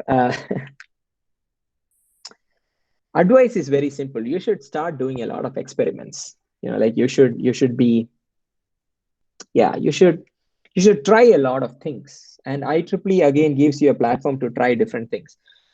When I say things, that does not necessarily mean that you have to do a startup, right? You can do anything. You do a painting, you learn to dance, you write a blog. I write a blog. If you go to my Medium, I write blogs. If you go to my company blog.instant.ai, I write blogs. Writing is, I like writing. I'm not a great writer, but I like writing because it helps me to learn. When I say do something, I literally mean do something. Don't confine yourself into the four walls that you are in, right? Like this could be the four walls in your hostel, four walls in your house, four walls in your classroom. Don't limit yourself there. Do something that is outside the regular thing. Don't be mainstream. When you try different things, what you would recognize is you would start understanding that, hey, I am passionate about this. When I did IEEE, that is when I realized that I have managerial skills. Right? Before that, I had no idea. And then in my third year, I decided that I'm good at technology. I'm probably good at managerial. Which one am I choosing? And I decided that I want to go managerial route. I took 6 months to make this decision. And then I decided to go for an MBA in the US. That never worked out. I ended up starting a company, which turned out to be good. So no regrets there. But so the only reason why I realized that I have some managerial instincts is because I joined IEEE. Right, and I tried a few things. I went to the stage and I spoke with people, all of that. Okay, last 10 minutes, guys. I'll try to get to as many questions as possible. Getting interesting. Please do continue. No, sir. Please continue. Please continue. Which one you love most, success or satisfaction? It is always satisfaction, man. There's nothing called success. Success is, in my opinion, this is how I define success, right? Success is, in my mind, no regrets. If I look back in my life and I don't have any regrets, it's success for me. Do I have regrets? A couple of them. I told you one, but I don't necessarily have a lot of regrets. I am very content with what I have. I am very content with what I have done. In fact, when I do something, I intentionally make it a point to make sure that it's not, I don't have regret in the future, right? So, and to me, satisfaction comes first because And there is again data. Do you guys follow this guy called Simon Sinek? Simon Sinek. I'll put the name here. Simon Sinek. So after this session, when you have 18 minutes, go and see his video called, it's a TED Talk. Why Golden Circle? Yeah, so this is a different one. This is a segue. This is not necessarily about what satisfaction, but Simon talks about how would human beings get satisfaction, right? At a very fundamental level, at a psychological level, how would you and me, being human beings, how do we get satisfied? Satisfaction comes from giving, not by taking. If I try to take all the wealth in this world, I don't get happy.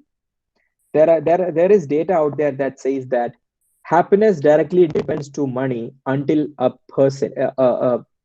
particular limit. So in the US, until you get to $75,000 per year salary, your happiness correlates with your money. But once you cross the $75,000, your happiness does not correlate with money, right? Your happiness will correlate with giving. You give something and that satisfaction comes back. You know, the biggest satisfaction that I have with IEEE, I had the good fortune to do IEEE awareness for hundreds or thousands of people, actually. And a lot of people came into IEEE. And you see all the amazing volunteers in India today, a lot of them sat in my awareness session. And they grew to amazing roles in IEEE, right? And they are pushing the organization and the world forward in some form or fashion. That is my biggest satisfaction in IEEE. So giving is satisfaction, and giving is, to me, there's nothing called success. Everything is satisfaction, and satisfaction comes from giving. So you give back. And if you go to my Facebook, I talk about learn as much, pay it forward, leave the world. That's what I think about, right? Learn as much, pay it forward, which is about giving, and at some point of time, leave the world with no regrets. Okay. What was the best part of your startup journey? The thing you would have never experienced? Oh, the best part of my startup journey is learning. 100%. Every single day, the kind of things that I learn, I would never learn this in a company. You know, the kind of things that I learn in 1 week, yeah, it's amazing, man. Over the past week, I've really learned a lot. This is from Kiran. So Kiran, it's the best part of your startup journey is learning. In fact, I'd say the best part of my life is learning. And I want to keep it that way. So everything that I do, I try to keep learning as the first thing. So when I started the second company, I could have easily started another data company like my first company, and I would have probably done well because I know that space. But I intentionally came out of that space and started a company in a different space so that I can learn. So yeah, how we should get insights for companies. Dude, learn, man. Again, there's nothing called insights for companies, right? If you know the problem really well, that is the best insight that you have. If you know the solution, the potential solution that you can solve the problem with by talking to people, that's a great insight to have. The landscape that you are operating in, right? You know, how many competitors, which are the competitors, what is their messaging, what is the scale, how much have they raised, how many employees do they have, which country are they focusing on, how many people are working there, how many techies, how many salespeople, what is the revenue. So that whole landscape, if you know, that's a great insight to have. The domain expertise, right? I am in B2B marketing today. Pretty much everything that I build out should be based on the domain expertise that I have in B2B marketing, right? The more I know about B2B marketing, the better my company will be, the better sales I will do, everything, right? So I'd say those are the problem insights, the solution insights, the competitive landscape insights, the domain expertise. These are the 4 kinds of insights that I would focus on.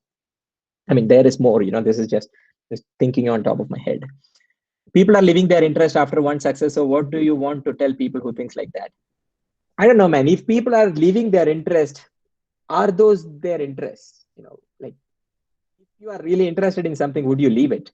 Right. When I was in Chenganur, I was part of the college badminton team. I was passionate about badminton. Did I leave badminton? I still go out to play, except the COVID time. Right. So it's my interest. I would never leave it. When I came to India last time, I bought a new racket, a new kit, and new shoes. I regutted my old racket. It's my interest. I'm not going to leave it. So if people are leaving their interest voluntarily, some people have to leave because of forceful circumstance. But if they are leaving their interest voluntarily, I would ask the question: is that their interest anymore? Yeah. How did you find that you have to choose managerial? Because I'm too confused. Vidya, so in my case, it was very simple. Okay, here was my thought process. If I go with technology, I would have made probably made a decent technology guy too. In fact, some of my professors or teachers they were surprised when I took managerial instead of technology. So, but my thought process was in managerial, for a problem, there are different kinds of solutions, right? Like, I want to build a mall. How can you build a mall? There are hundreds of ways in which you can build a mall, right? And managerial in my mind is the choosing of optimum solution. How do I build that mall in the optimum way possible? I kind of got excited about that. Multiple solutions, but finding that optimum solution. I just felt that managerial allows me to do that better. The impact that I can make in the managerial, I felt this is not a right answer, right? I'm sure that somebody who the person who invented transistor, or Steve Wozniak, who built the Apple computer, he was a technology guy, but he changed the world. So I'm sure there's no right answer here. It's about what you want to do in your life. And at some point of time, I realized that managerial is where I want to spend my life. That's all. Okay, going through the last few questions. How important do you think it is to continue as an IEEE volunteer after college life? Really depends on how you want to do it, Ranina. How important it is to do volunteering in your life? Absolutely. Very, very, very, very, very, very important. How important it is to do IEEE volunteering depends on where you are, what IEEE can offer, and what role you are playing, and is that making a change?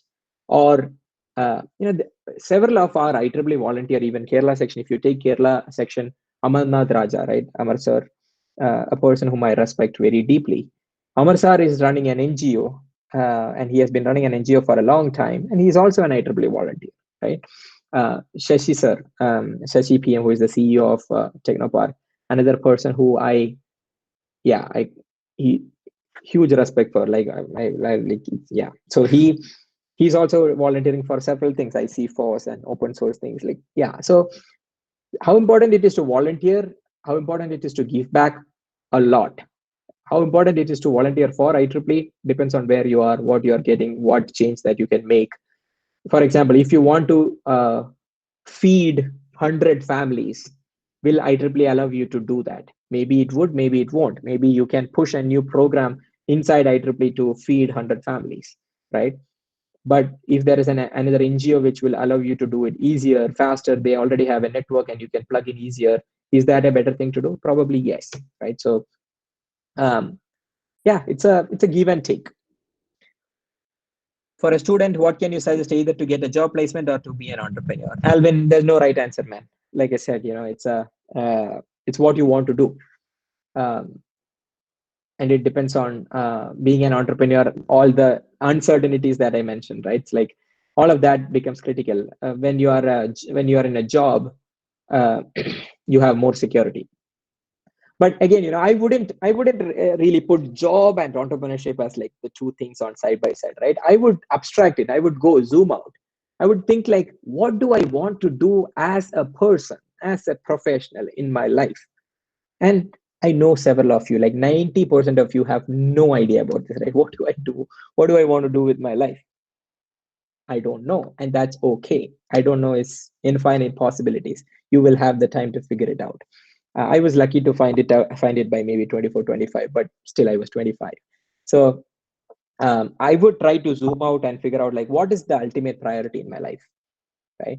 And then where do I see myself 10 years down the line? And what is the best way? What is the optimum way for me to get there? Is it through starting a company? Is it through job placement? For me, impacting others is very key in my life, right? How can I learn? Learning is very important in my life.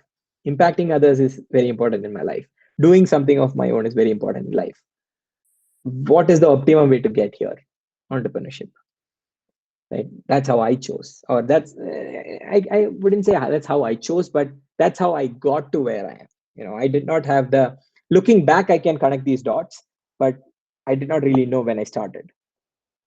Kiran, how do you keep updated with latest tech and industry? You should go and check out my LinkedIn. I've written a small post about how do I learn, the learning strategy. Exactly, I have mentioned, and there is a set of comments that you should read on my Facebook and LinkedIn. But fundamentally, I learn all about the companies in a space. That's how I learn a space.